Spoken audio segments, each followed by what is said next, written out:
The North Carolina hills lay still beneath a sky that seemed to hold its breath, as if the air itself preferred to drift rather than move. Morning rested lightly on the Lawson farmhouse, pressing frost into the window panes until the glass turned soft and milky. The fields beyond kept their subdued posture, furrows cold and obedient, the color of ash under winter's thin sun. Inside, the rooms carried scents that spoke of patience rather than warmth, pine that had once been bright with sap, but now felt resigned, and bread whose memory lingered longer than its steam. The house did not hurry. It listened to its own timbers settle. It wore time like a shawl and asked for nothing more than quiet. The kitchen bore the marks of ordinary life, with a kind of modest pride.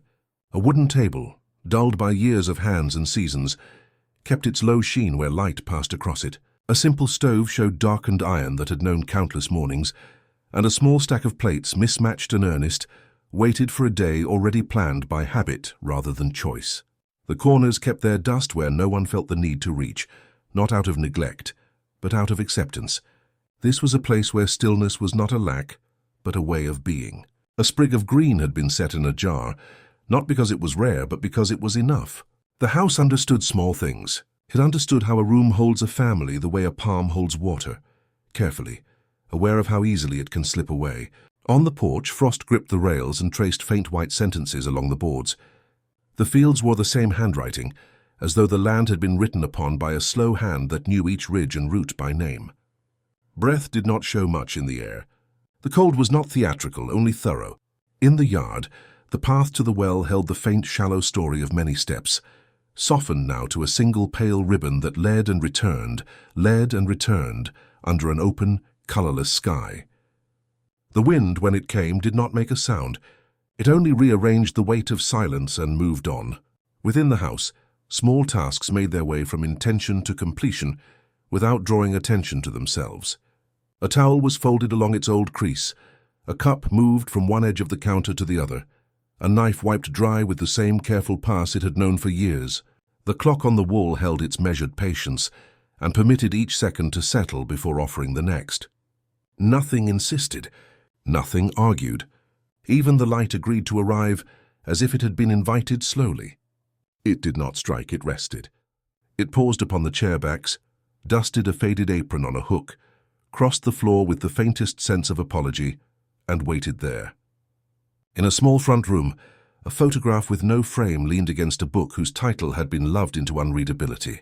The photograph was not special to look at, yet it kept its charge. Paper had a way of holding more than faces. It trapped breath, and in the thin layers of chemicals and fiber, it held intentions that had never learned how to speak.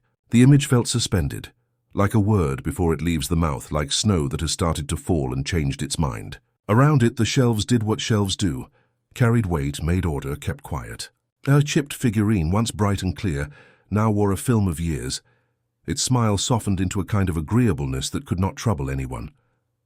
The floorboards beneath the parlor rug knew the story of footsteps, the light ones that skim, the heavy ones that mean to finish a task. Today they greeted only the smallest shifts. The house, faithful to its purpose, held space for all of it, the ordinary kindness of small chores, the modest vanishing of steam from cup rims, the small note of iron when a kettle lifted, the threadbare sound of fabric as someone brushed past a chair without needing to sit. There was a rhythm to these motions, a slow breathing that matched the hill line outside, rising and folding, never daring to break the surface of quiet. Beyond the walls, winter kept its counsel. Ridges drifted toward the horizon in patient steps, each paler than the last, until the world ended in a grey that felt almost warm. Fence posts leaned in the way of things that have decided to endure rather than resist. A scatter of bare twigs, thin as writing, pressed against the sky and left their faint signatures on the morning. The farmhouse, weathered into belonging, had no wish to be noticed. It was part of the hill's shoulder, a place where breath collected, where a family hid from the great indifferent spaces and made their portions small and sufficient. Nothing about this day announced itself. That was the point. It was a day made of low sounds and lower light, of hands doing what hands do without thinking. The season did its tender work of gathering, and the house performed its old craft of holding. A length of twine lay coiled in a drawer. A loaf cooled near the far edge of the counter, so the warmth would not startle the glass. The thin lace of frost on the windows began to loosen near the center, surrendering slowly rather than melting outright. In one room, a chair faced the window as it always did, toward fields that waited without asking to be seen. The quiet was not empty. It contained the works of many days, the kind of time that builds by not being counted. Every surface had a memory softened into it, like wool worn thinner but warmer by touch. Every door had a specific voice when it opened, a private remark when it closed. The house knew how to behave and had taught its rooms the same. There was an assurance here that nothing would break the spell of morning. Ordinary life had arranged itself carefully and was pleased to be unremarkable. The world beyond might do what it wished. Within these modest walls, winter would simply pass and the day would be remembered for its lack of edges. The sun inched, patient as an old caretaker crossing a room with a lamp. The farmhouse took that light the way skin takes a small comfort, gratefully without calling attention to the need. The fields beyond held still, so the light could find a place to rest. Nothing hurried, nothing leaned. The day seemed to have been folded and placed on a shelf, where it would remain exactly as it had been, unchanged by want, unharmed by surprise. And if memory was already at work, laying down its fine grey dust over everything, none of it showed. The house wore its silence well, and the silence in turn wore the house like a well-used coat. In this way the morning held, entire and unbroken, asking for nothing but the small movements that make a life. The farmhouse kept its own company, with a grace learned over years. It gathered sounds and made them gentle, flattening the edges until every creak felt like a lullaby left in a room for safekeeping. The boards that ran from door to hearth had memory pressed into them, remembering who had stepped where not by name, but by the weight of gait and the length of stride. The hinges spoke softly when asked, then fell back into their old discretion. Even the stove, with its dark iron and familiar mouth, settled into a hush that held the room together like thread. There had been laughter in these rooms once, and the wood had learned to keep a little of it. Not bright laughter, not the kind that demands attention, but the smaller sound that lives close to the chest and returns easily. It hung now like warmth that has just left the hands, noticeable only by the change it makes upon absence. The echoes did not travel. They perched. They took their places along the walls and inside the corners, and they kept a quiet watch. When light came through the curtains, even that seemed to move with care, crossing the floor as though not to disturb what had once lived here with all the trust of ordinary days. Dust rose in the thin bars where sunbeams fell, and then returned to their patient stations along the mantel and sill. This dust did not accuse, it recorded. It remembered the pattern of seasons and the years that wore them. It signed each object in a fine hand, writing a history that could only be read by letting time pass. On the mantel, a cracked teacup rested beside a plate whose painted rim had faded to a hush of color. The porcelain had learned to whisper. Its quiet did not require attention. It required a certain kind of listening that does not reach for meaning but allows meaning to settle, grain by grain. The curtains, once brave, now hung with the fatigue of cloth that has done its duty. Their hems, frayed but faithful, marked the division between the room's slow weather and the world's distant wind. Beyond them, the window glass held the smear of winter's breath. When the light shifted, the smudges became pale geography, the outline of someone's careful touch long ago, the arc of a cloth that had wiped away a fog that no longer arrived. The panes, divided by narrow wood, kept the fields in quiet squares, as if the land had been folded into a drawer to be taken out and considered on good days. In the narrow hallway, the paint had learned to peel with restraint. It did not flake into mess. It loosened in soft curls that clung as long as they could, loyal even in departure. A nail waited without purpose in the plaster, keeping the memory of a small weight that had once hung there. A hat, perhaps, or a ribbon, or the kind of note that does not need to be read to be understood.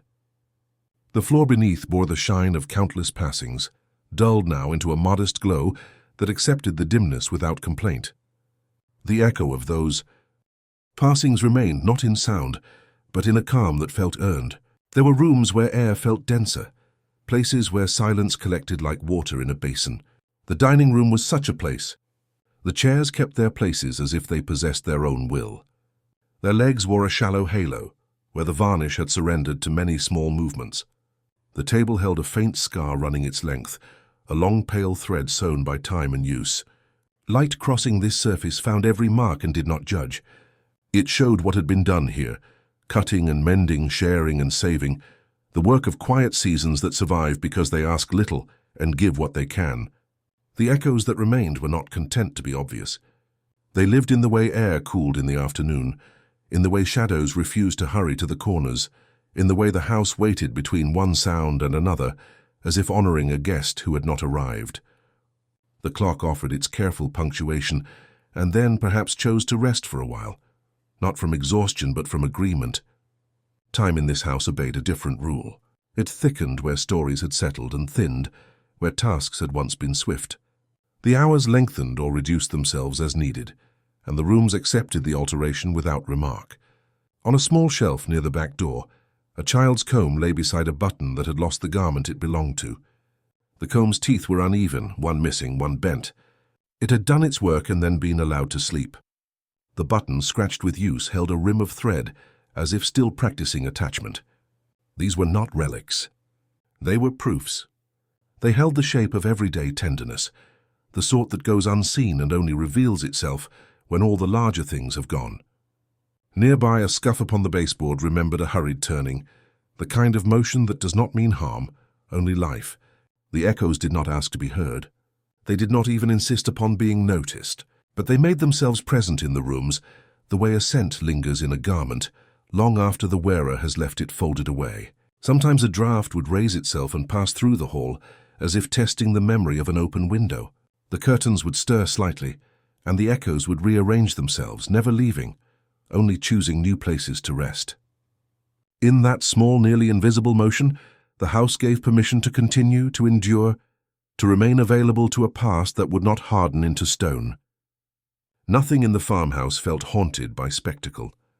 It was inhabited by the gentler persistence of what had once been beloved without fanfare. The board that tilted near the pantry did so with the same patience as always. The bowl with the hairline crack held its composure. The lamp with the weakened wick stood in the corner in meek readiness, as if light might be requested at any moment, and it must not be caught unprepared. All of it had learned a steady kind of waiting, the sort that is not ordered by seasons or calendars, but by the slow inward calendar of grief that does not declare its days. When the afternoon began its quiet descent, the farmhouse adjusted its breath. The light withdrew one careful step at a time, as if afraid to cause alarm. The echoes remained in the wake of that departure. They held their ground, soft and faithful. They knew their duty, to keep what the house had been, to preserve the shape of lives without the noise of loss, to make a sanctuary where remembrance could rest without having to explain itself. In that tender agreement between silence and space, the day ended the way it had begun, without announcement, without insistence, leaving behind the faintest print of footsteps that had crossed the boards and taught them how to listen. Chapter 3. The Smile That Froze. The photograph sat where light could reach it, though the light never softened what it showed. Its edges curled slightly, paper giving in to years of quiet air, but the faces it held remained steady, fixed in their uneasy stillness. Each smile bore the weight of discipline, not joy, as if the act of being captured demanded something heavier than presence. The camera had not stolen souls, as old tales warned, but it had stolen ease. The expressions pressed into its thin surface were neither entirely warm nor entirely absent. They were something caught between, an unfinished gesture, a smile that had thought better of itself. The photograph was not alone. It leaned against other belongings, yet seemed to overshadow them. Its surface, thin and fragile, carried more silence than all the surrounding objects combined. The frame that once enclosed it had long since fractured, leaving the image unguarded. Its black and white tones had deepened to a faint sepia, like parchment singed around the edges, though no flame had touched it. The longer it sat, the heavier it became, not in weight but in presence. It did not fade as so many images do. It endured, its lines as sharp as the day the shutter had closed, its truth unwilling to surrender. Each face in that photograph seemed to watch in different directions, though their eyes faced forward. The children's gazes were steady but strange, as though they had been taught where to look without being told why. The adults bore a quiet sternness, the sort that speaks of both burden and duty, but hidden inside it was a shadow too faint to name. The smiles, those small upturns of lips, held no laughter behind them.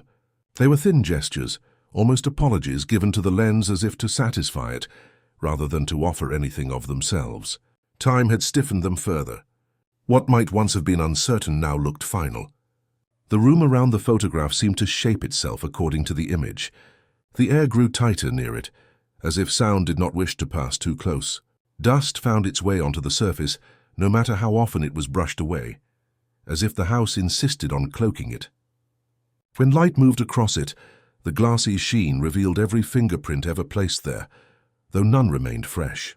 The photograph had become less an object than a witness, its silence carrying more than memory. It carried refusal. In photographs there is often comfort, a reminder of days brightened by recall. But this one resisted such ease. It did not return warmth to the viewer, it returned stillness. It was a record not only of appearance, but of what had lingered unseen, what had pressed itself into the moment but refused to speak. Even as years placed distance between then and now, the photograph did not grow weaker. Instead, it became stronger, more insistent, as if the truth inside it had been waiting all along to be recognized. The smile that had frozen remained frozen forever, immune to time's persuasion. It mocked the passage of years by staying as it had been, unyielding, unsoftened. Around it the house aged, the fields withered and grew again. The boards darkened with weather, but the photograph kept its exact stillness. Its refusal to fade was not a miracle but a burden. It did not bless those who looked at it. It weighed them down. And in that weight lay the sorrow of memory, the kind that does not fade with telling but deepens. The photograph became the house's center, though it was never meant to. It was meant to be a keepsake, a small preservation of life. Instead, it turned into a shrine of silence, a place where joy had once tried to exist but could not survive the capture. What it held was not only faces, but the moment just before everything shifted, the air before it broke, the season before it ended. And so it remained, a frozen truth pressed thin, unable to breathe, unwilling to leave. The house no longer carried the weight of footsteps, though the boards beneath still remembered them. In the long stretch of silence, shadows became the only things that moved. They lengthened slowly across the walls, resting in corners, bending over the worn furniture, as if they had been given the burden of memory. These shadows did not dart or flicker. They settled like figures unwilling to leave, stretching patiently, holding their place against plaster that had grown tired of waiting. Light entered through the windows reluctantly, never eager, never warm. It fell into the rooms in thin, colorless strands, reaching only as far as it had to, before surrendering to the weight of stillness. Even at noon, the farmhouse felt closer to dusk. The air itself had grown pale, washed of sound, as though it had been pressed through cloth too many times. It gave no sense of freshness, only the heaviness of time that had collected like dust in lungs and rafters alike. The windows were tired of looking outward. Their glass bore smears of old weather, faint scratches that caught the light, and a thin fog of dust that blurred the hills beyond. When the world outside appeared in their reflection, it was hollow, a colorless sky, brittle trees, fields that had surrendered to frost. Nothing in those panes offered life. They only mirrored the emptiness inside. The glass had become a border between two silences, one within the house, one without, and neither stronger than the other. Furniture no longer waited to be touched. The chairs leaned in their stiff postures, patient but abandoned. Their carved edges, once polished by years of hands, had dulled into a weary grey. The table, scarred by knives and plates, bore its long pale marks like veins, reminders of days that had been carved into it and then withdrawn. The trinkets that had once spoken of ordinary life, a jar, a chipped cup, a clock whose hands no longer moved, remained on the mantel as if anchored by sorrow. Dust did not cover them casually. It cloaked them like a final garment, sealing them away from hands that would never return. Beyond the walls, the fields mirrored the stillness within. They stretched wide under the weak winter sun, their soil brittle, their grasses yellowed into silence. The horizon sloped in grey lines, giving no sense of distance, no promise of renewal. Even the crows that passed overhead seemed muted, their wings cutting the air without sound. The absence of life outside returned to the house like a tide, pushing through the cracks in the boards, pressing its weight into the rooms until the silence felt almost solid. The walls groaned under the cold, their sides thin and fractured. These small voices were not signs of life, but confessions of memory. Every creak and moan seemed like a word caught before being spoken, as though the house itself had grown heavy, with a story too long withheld. The draught that slipped beneath the doors did not cool the air. It carried a sound like a breath unfinished. Each motion, each whisper of timber, reminded the listener not of presence, but of something that had once been present and was now too far away to call back. As evening came, the shadows grew braver. Corners darkened sooner than they should have, and even when lamps were lit, their glow seemed frail, unable to climb the walls. The house did not resist the dark. It accepted it as an old companion. The light faltered, but the shadows remained, settling deeper, stretching longer until every room wore them as naturally as the skin wears its lines. This silence was not a pause waiting to be broken. It was permanent, pressed into the wood, the air, the very soil beneath the house.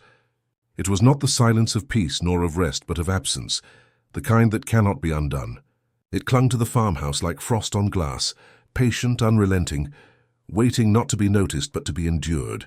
It was the silence of voices taken away, of footsteps withdrawn, of laughter turned into memory. And so the house stood, filled not with presence but with shadows that moved only because the light told them to. Shadows behind the silence, restless, watchful, and unwilling to leave. Morning light entered the rooms without invitation, slipping between the frail edges of curtains that no longer had the strength to resist. It did not brighten what it touched. It revealed. Dust stirred faintly in its path, lifting in fragile swirls before sinking back into corners that had grown too accustomed to neglect. The air accepted this light reluctantly, as if it recognized that its presence no longer belonged here. Where the light should have warmed, it only reminded. Where it should have carried promise, it only marked absence. The chairs, positioned carefully as if awaiting return, stood untouched. Their wooden spines bore the fading polish of hands long gone, and their seats carried faint indentations that had not been pressed anew in years. They seemed not merely unused, but abandoned mid-task, as though those who once sat there had risen suddenly, never to return. The table, broad and scarred, bore its wounds silently. Its surface, lined with faint grooves and scratches, appeared less like the work of knives and more like the imprints of memory itself, refusing to fade, even as dust layered itself over the grain. Near the hearth, the stove sat in patient silence. Its iron mouth remained closed, darkened with soot that spoke of countless meals, countless evenings gathered around its warmth. Yet no fire stirred there now. The air near it carried the faintest trace of smoke, not sharp, not recent, only a ghost of something once ordinary. The scent lingered the way sorrow lingers, faint but inescapable. It seemed as though the house itself had clung to that final moment, refusing to allow it to vanish. The light crept along the floorboards, tracing their long lines until it reached the walls, where it climbed only halfway before surrendering. In its path it revealed the long, pale scars left behind by movement, scratches from chairs dragged, the shallow grooves of boots, the soft marks where children's feet had pressed. These lines had hardened into permanence, etched deeper with every year of stillness. The light did not renew them. It announced them, like a voice repeating a name no one had spoken aloud in decades. In one corner a toy remained. Its paint had dulled to faint colors, blue turned to gray, red turned to brown. Its small wooden wheels no longer turned, their axles stiff with rust and dust. Yet it watched, as all objects do, holding in its silence the laughter that had once filled these rooms. The light touched it, lingered, and moved on, leaving it behind like all else. Forgotten, not because it was unimportant, but because it belonged to a time no one wished to summon again. Outside, the day carried on without hesitation. The sky stretched itself in pale tones, the wind pressed against the fields. The frost melted where the sun grew bold enough to reach. Yet inside the house time faltered. The light that passed through the window seemed already tired, already dimmed. It fell in long shapes across the floor, pointing to nothing, leading nowhere. It revealed the room but did not change it.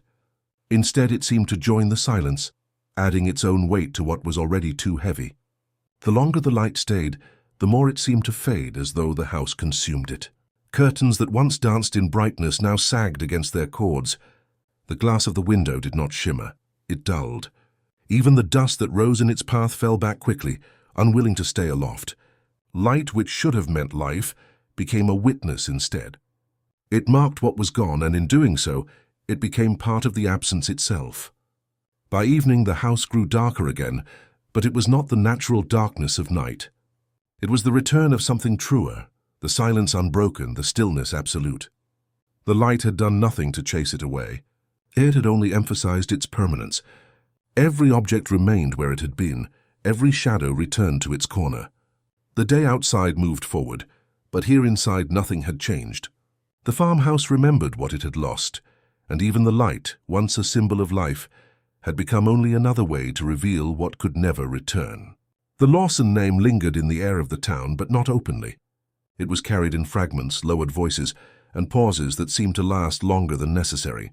When the story surfaced, it was never told in full. Words softened themselves, syllables fell away, and the weight of what had happened pressed down upon every attempt to speak it. The silence was deliberate, chosen not to forget but to prevent memory from taking shape too sharply. For to name them aloud was to disturb something that had settled uneasily in the earth. Photographs were tucked away in drawers, their corners bent, their frames set aside. They were not discarded, but neither were they displayed. The images carried too much to be borne in plain sight. The children's faces, frozen in smiles that never reached their eyes, rested in these hidden photographs like echoes behind glass. They were not erased, yet they were never invited into conversation.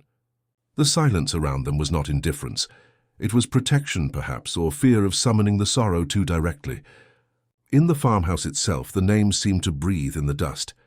Every object carried a trace of identity.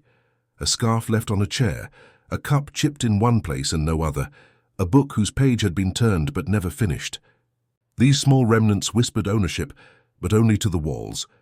The house spoke their names without sound, every corner knowing who had once filled it, every floorboard remembering the weight of certain steps, but no one outside dared to give them voice. In town, when conversations turned toward Christmas, the air grew cautious. The year of that winter lingered on lips, but was quickly pressed away.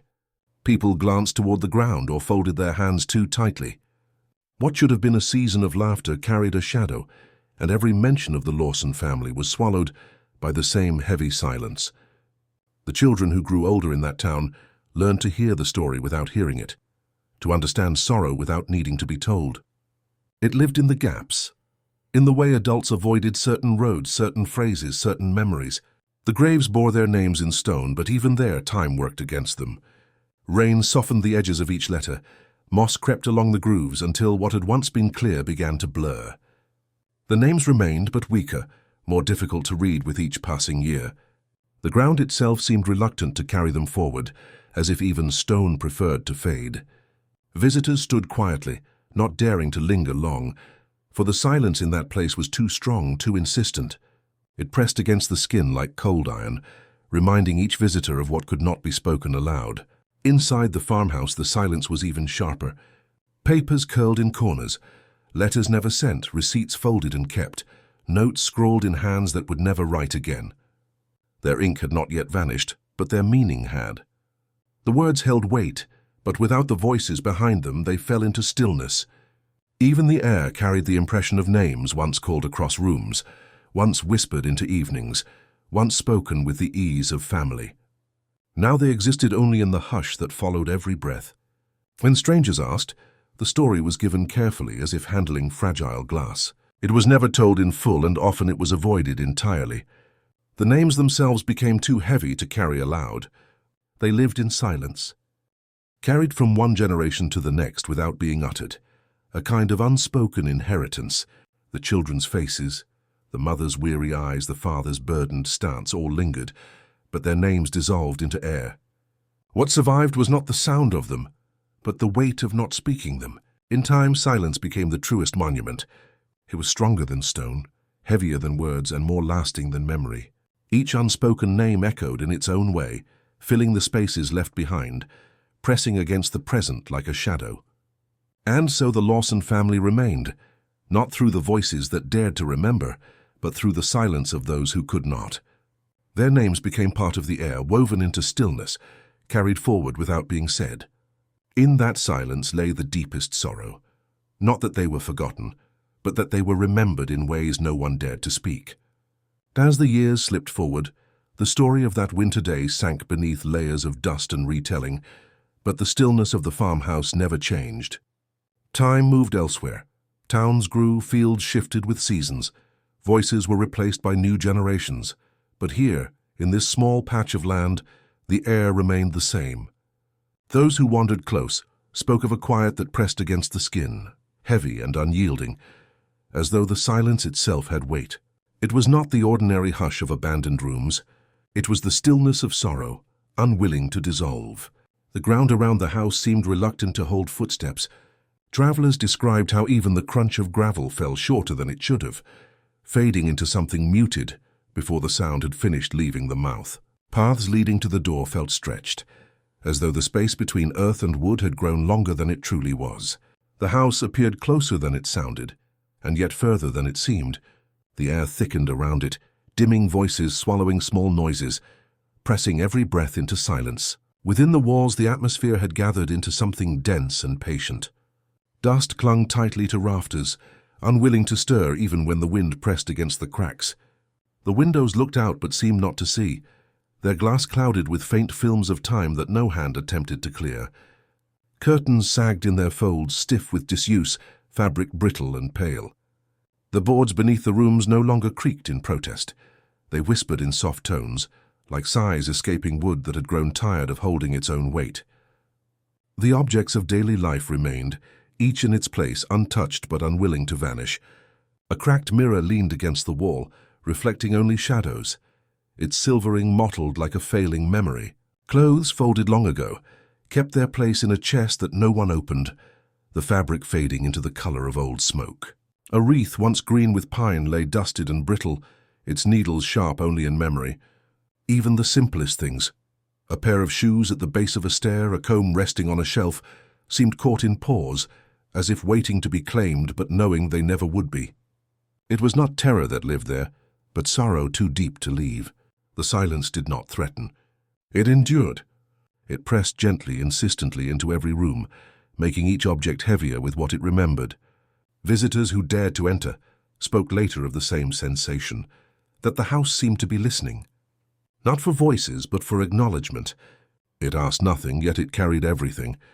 To step within its walls was to feel the weight of something unspoken, something that had no desire to explain itself, but demanded to be felt. The truth of that Christmas did not linger in words, nor in stories told and retold. It lingered in this stillness, in the way air resisted motion, in the way silence settled on shoulders like a shroud. Those who paused long enough could feel it, not in sudden revelation, but in the quiet knowledge that sorrow this deep does not fade. It burrows into wood and soil, into stone and glass until it becomes indistinguishable from the place itself. The house had become more than shelter. It had become an echo of that day, holding sorrow the way trees hold rings. It aged with it, carrying the memory forward in every crack and every shadow.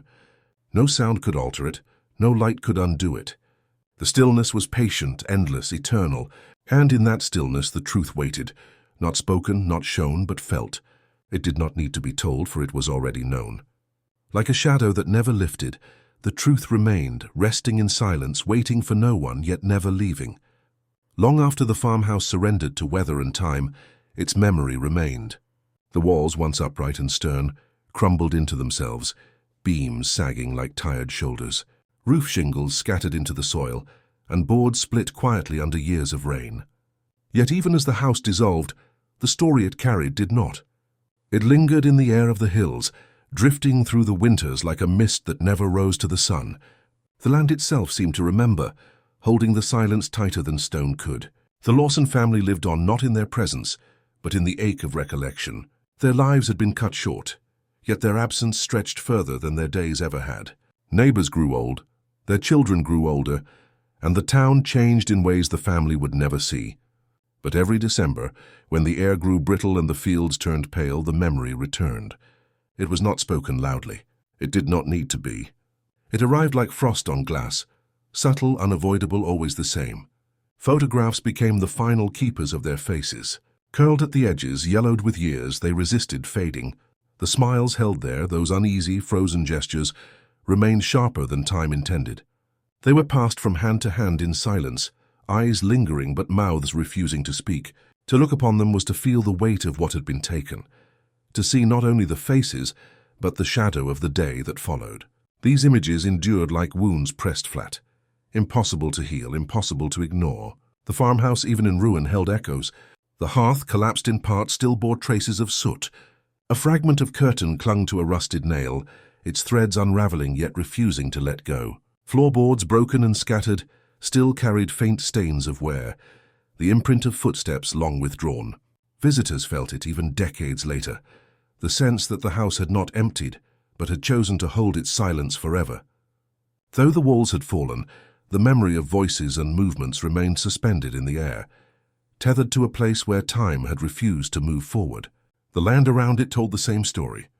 Grass grew uneven over ground that once bore paths, as if reluctant to conceal what had been walked there. Trees leaned toward the house's remains, their branches outstretched as if listening. In winter, when snow softened every sound, the silence deepened until it felt like the earth itself was mourning. Travelers paused, often without meaning to, and felt the weight of what they did not know. The sorrow was not loud. It whispered, but its whisper was stronger than any voice. As years stretched into decades, the story did not vanish.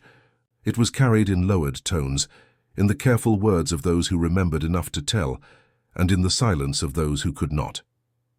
It drifted into history books, into whispered retellings by firesides, into the faint lessons parents passed to children without details, only caution. The names remained in stone, though moss softened them. The truth remained in silence, though no one dared disturb it fully.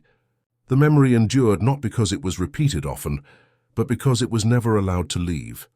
Even now, when the house is no more than fragments, and the family only names carved faintly in stone, their story lingers. It does not scream. It does not seek attention. It rests steady, quiet, patient, like a wound that will never close.